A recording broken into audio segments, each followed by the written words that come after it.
There are certain universal laws.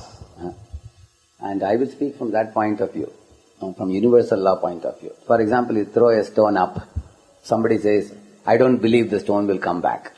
But you throw a stone and it will come and hit the head, and then you will believe. Yes, stone does come down, and it hits the head. Similarly, there are laws, whether you are Indian, whether you are an American, whether you are Australian, whoever you be. There are laws in this world. For example, how many of you here would not like to be cheated by somebody? Yeah. How many of you here would not like to be insulted? So these are universal laws. Like none of us like to be insulted. None of us like to be cheated. And how many of you would keep distance from someone whom you know exploits you? He has exploited once, twice, thrice, you have experience. Correct? Now we would keep a distance.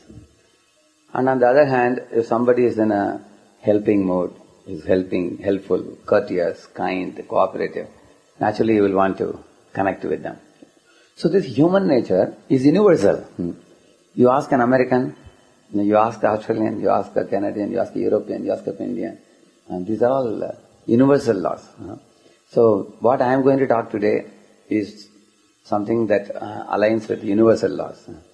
So what does the universal law talk about?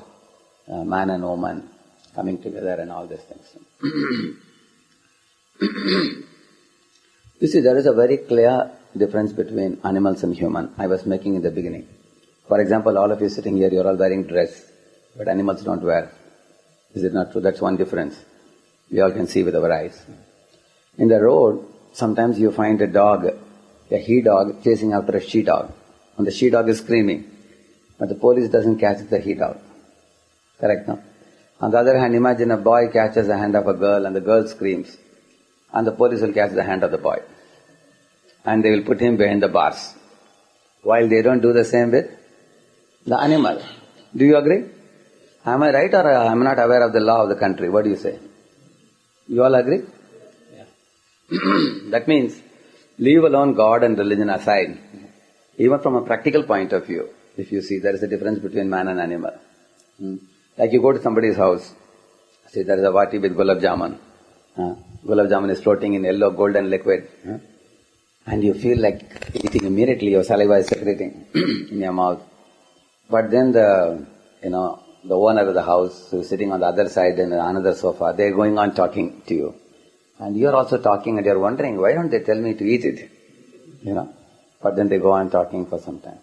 And then they tell you, oh, I have been talking for a long time. Why don't you take it? Then immediately you take it and you start eating. Correct, no? So the culture or the civilization stops you from pouncing on the food. But animals you will see, like bull goes to a hath gadi, like a cauliflower hand cart. The bull puts the mouth and eats it. And that fellow beats the bull, isn't it? Does the bull take permission? Sir, may I take one? No? Does it ask? It doesn't ask, it doesn't have any culture. Not only that, he got beaten also. Imagine you go to somebody's house and you ate something, they bet you. Will you go to their house again? But the bull comes again next day. Again it puts the mouth. Therefore, we can't compare animals to humans. I don't know how many of you are aware. The pigs, for example, they eat stool. And when they live in a ditch, they don't care who is mother, who is sister, who is daughter. They have sex with anybody.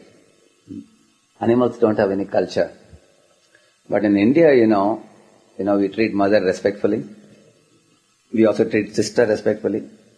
In fact, even sister is called Amma. Amma means like a mother. We respect sister also.